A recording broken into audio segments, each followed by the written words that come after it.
Turning track रे संघर्षपूर्ण batting प्रदर्शन पर एक लज्जाजनक पराजय वरण करिछि भारत। दक्षिण आफ्रिका ठारू प्रथम टेस्ट हारिछि। निज द्वितीय इनिंग्स रे भारतीय दल अति खराब बैटिंग करने सहित मात्र 93 रन रे ऑल आउट होइछि।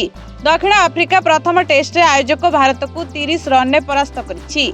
साइमन हामर को स्पिन चमत्कारिता जोगु प्रथम टेस्ट रे ही हार स्वीकार करिछि भारत। ए विजय सहित दक्षिण आफ्रिका सीरीज रे 1-0 अग्रणी हासिल करिछि। तेबे कोलकातार इडेन गार्डन ने प्रथम टेस्ट तृतीय दिन में टीम इंडिया दक्षिण आफ्रिका को 153 रन में ऑल आउट करथिला।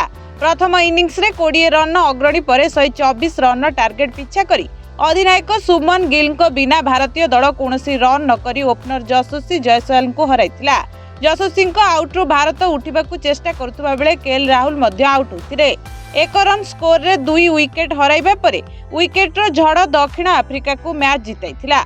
जहाँ भारतीय टेस्ट क्रिकेटर 92 वर्षर इतिहास रे टीम इंडिया को एपरी एक अपमानजनक दिनर सम्मुखीन कराइथिला।